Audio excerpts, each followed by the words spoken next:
আপনার চোখের সামনে ঘটে যাবে এক অলৌকিক ঘটনা, যা আপনি বিশ্বাসই করতে পারবেন না।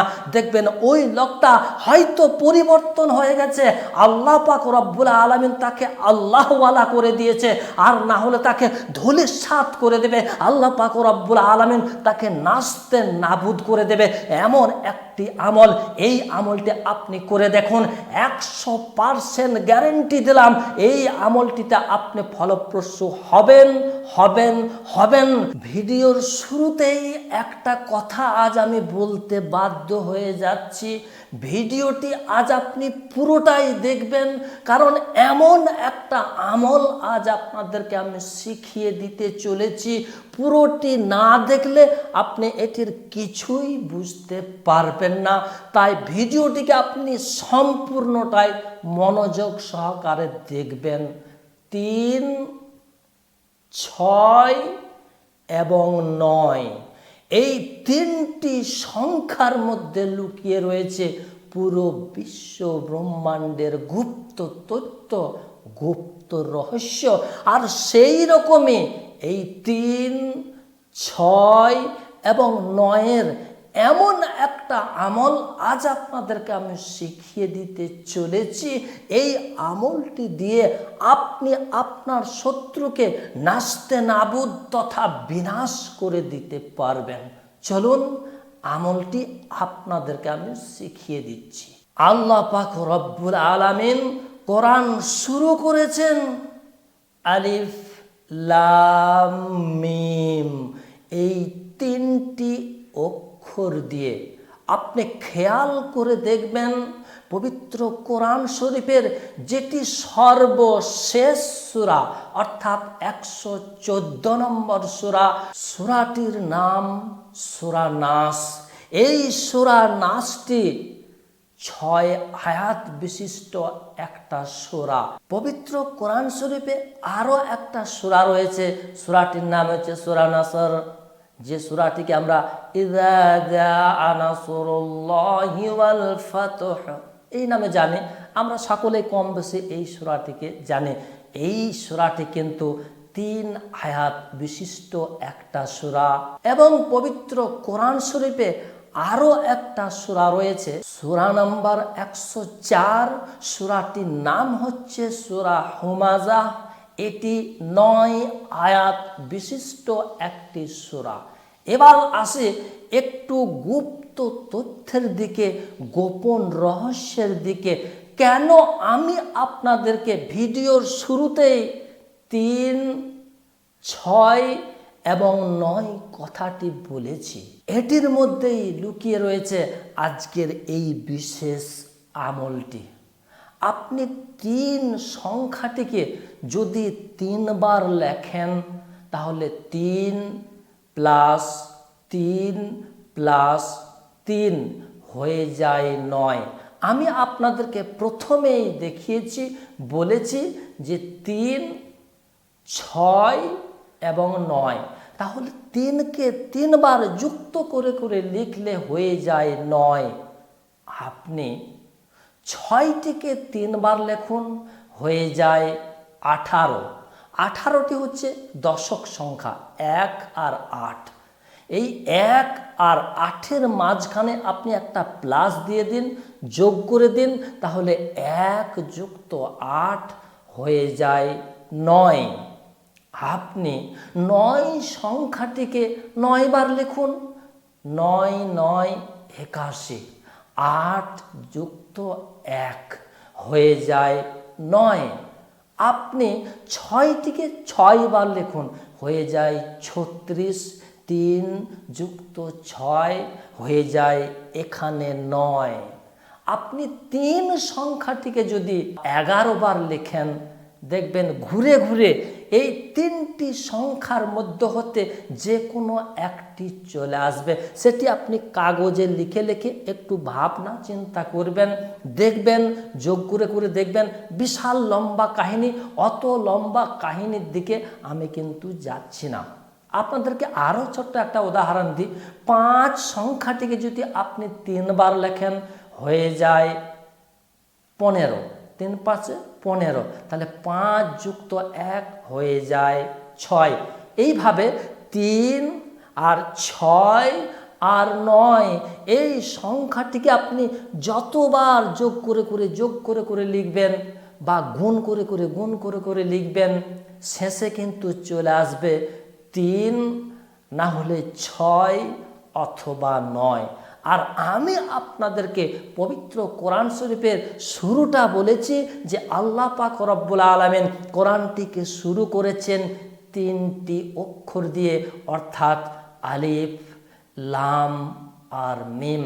এবার আসি আসল আমলটার দিকে। পবিত্র কোরআন শরীফে একটা সূরা রয়েছে, সূরাটির নাম হচ্ছে সূরা নাসর। এই সূরাটি কিন্তু 3 আয়াত বিশিষ্ট একটা সূরা। সূরা নাসটি হচ্ছে 6 আয়াত বিশিষ্ট একটা সূরা, আর সূরা হুমাজাটি হচ্ছে 9 আয়াত বিশিষ্ট একটা সূরা। এবার শত্রু বিনাশ করার জন্য এই 3টি সূরাকে কাজে লাগিয়ে আপনাকে আমলটি করতে হবে শত্রুকে বিনাশ করে দেওয়ার জন্য। বন্দুকের গুলি মিস হয়ে যেতে পারে, কিন্তু আজকের এই আমলটি কিন্তু মিস হবে না। সকালবেলায় ঘুম থেকে জেগেই আপনি আল্লাহর নামটি একটু স্মরণ করে নেবেন। দুনিয়ার কোনো কথাবার্তা যেন প্রথম আপনার মুখ থেকে বের না হয়, প্রথম কথাটি যেন আল্লাহর নামটি আপনার মুখ দিয়ে উচ্চারিত হয়। প্রথমে আপনি পড়ে নিন ফজরের নামাজ। ফজরের নামাজ পড়ে নেওয়ার পরে জায়নামাজে বসে বসে 3টি বার সূরা নাসর অর্থাৎ ইযা জাআ নাসরুল্লাহি ওয়াল ফাতহ এই সূরাটি আপনি 3 বার পাঠ করে নিন। আর 6 বার পাঠ করে নিন সূরা নাস অর্থাৎ কুল আউযু বিরাব্বিন নাস। আর 9 বার পাঠ করে নিন ওয়াইলুল লিকুল্লি হুমাযাতিল লুমাযাহ এই সূরাটি। যখন আপনার ইযা জাটি 3 বার পাঠ করা হয়ে যাবে, কুল আউযু বিরাব্বিন নাস এটি আপনার 6 বার পাঠ করা হয়ে যাবে, ওয়াইলুল লিকুল্লি হুমাযাতিল লুমাযাহ এই সূরাটি আপনার 9 বার পাঠ করা হয়ে যাবে। তখন আপনি উপরের দিকে আসমানের দিকে হাত দুইটিকে আপনি উত্তোলন করুন। উত্তোলন করে যে শত্রুকে আপনি বিনাশ করতে চাইছেন, মনে রাখবেন আপনি যদি একজন জালেম ব্যক্তি হয়ে থাকেন তাহলে খবরদার এই আমলটি আপনি করতে যাবেন না, না হলে কিন্তু আপনি নিজেই কিন্তু নাস্তে নাবুদ হয়ে যাবেন। কারণ পাপ বাপকে কিন্তু ছাড়ে না, আল্লাহ ন্যায় বিচারক। আপনি যদি কারোর মালকে ভক্ষণ করে রাখেন, আপনি কারোর মালকে যদি লুণ্ঠন করে রাখেন, আপনি যদি কারোর উপর অত্যাচার অবিচার করে থাকেন, তাহলে এই আমলটি আপনার জন্য নয়। এই আমলটি মজলুম ব্যক্তিদের জন্য, অর্থাৎ যে ব্যক্তিটা কাউকে অত্যাচার করেনি, অন্য কেউ তার উপরে অত্যাচার অবিচার তার মালকে কেড়ে নিয়েছে, তার উপরে অকথ্য নির্যাতন চালিয়েছে, সে যদি এই আমলটি করে নেয়, তার দুশমন তার শত্রুটা কিন্তু একদমই নাস্তে নাবুদ হয়ে যাবে। তাই একটু সাবধানতা অবলম্বন করে চিন্তা ভাবনা করে এই আমলটিতে আপনি পা বাড়াবেন, না হলে কিন্তু হিতে বিপরীত ঘটে যাওয়ার সম্ভাবনা রয়েছে। চলুন এবার আকাশের দিকে হাত দুইটা আপনি উত্তোলন করে কি বলবেন? 3 বার বলবেন শত্রুর নাম, শত্রুর বাবার নাম নিয়ে আপনি বলবেন যে ওগো আল্লাহ, ওই ব্যক্তিটাকে তুমি হেদায়েত দান করো। প্রথমে হেদায়েতের কথা বলবেন কিন্তু, যে ওগো আল্লাহ এই ব্যক্তিটাকে তুমি হেদায়েত দান করো, আর না হলে তুমি তাকে নাস্তে নাবুদ করে দাও। এইভাবে আপনি 3 বার বলবেন। 3 বার বলা হয়ে গেলে আপনি ওসিলা দেবেন দোয়াটিতে, যে আমি আলিফ লাম মিম এই আয়াতের ওসিলা দিয়ে বলছি, ওগো আল্লাহ তুমি আমার দোয়াটিকে, তুমি আমার প্রার্থনাটিকে কবুল করে নাও। সাথে আপনি মুহাম্মদ সাল্লাল্লাহু আলাইহি সাল্লামের ওসিলাটিকেও লাগাবেন।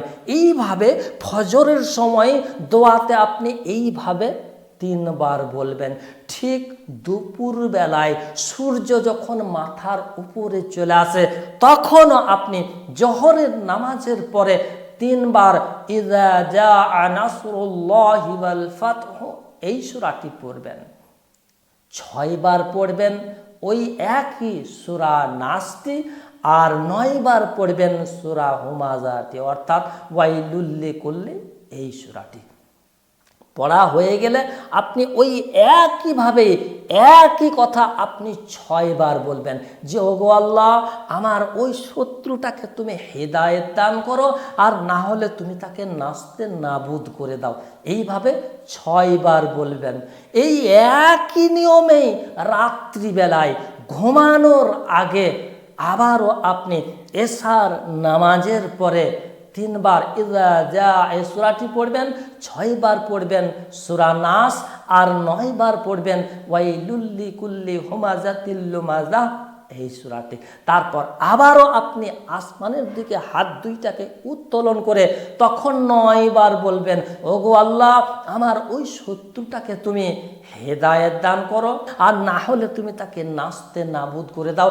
এই কথাটি আপনি 9 বার বলবেন। তাহলে মনে রাখবেন, সকালবেলায় আপনি দোয়াতে এই কথাটি বলবেন 3 বার, দুপুর বেলায় জোহরের নামাজের পরে দোয়াতে আপনি এই কথাটি বলবেন 6 বার, আর রাত্রিবেলায় ঘুমানোর আগে এশার নামাজের পরে দোয়াতে আপনি এই কথাটি বলবেন 9 বার। সাথে আপনি আলিফ লাম মিম এই আয়াতের ওসিলা দেবেন এবং মুহাম্মদ সাল্লাল্লাহু আলাইহি সাল্লামের ওসিলা দেবেন। এই আমলটি আপনি 21 দিন করবেন। মনে রাখবেন, 21 দিন বলছি, এর পিছনেও রহস্য রয়েছে গোপন। 2 যুক্ত 1 হয়ে যায় 3। এইভাবে যদি আপনি 21টা দিন এই আমলটি চালিয়ে যান, 21 দিনের ভিতরেই আপনার চোখের সামনে ঘটে যাবে এক অলৌকিক ঘটনা যা আপনি বিশ্বাসই করতে পারবেন না। দেখবেন ওই লোকটা হয়তো পরিবর্তন হয়ে গেছে, আল্লাহ পাক রব্বুল আলামিন তাকে আল্লাহওয়ালা করে দিয়েছে, আর না হলে তাকে ধূলিসাৎ করে দেবে, আল্লাহ পাক রব্বুল আলামিন তাকে নাস্তে নাবুদ করে দেবে। এমন একটি আমল, এই আমলটি আপনি করে দেখুন, 100% গ্যারেন্টি দিলাম এই আমলটিতে আপনি ফলপ্রসূ হবেন হবেন হবেন। তবে আপনি নিজেই যদি জালিম ব্যক্তি হয়ে থাকেন তাহলে খবরদার আপনি এই আমলটি করতে যাবেন না। এই আমলটি আপনার জন্য নয়, এই আমলটি মাজলুম ব্যক্তিদের জন্য।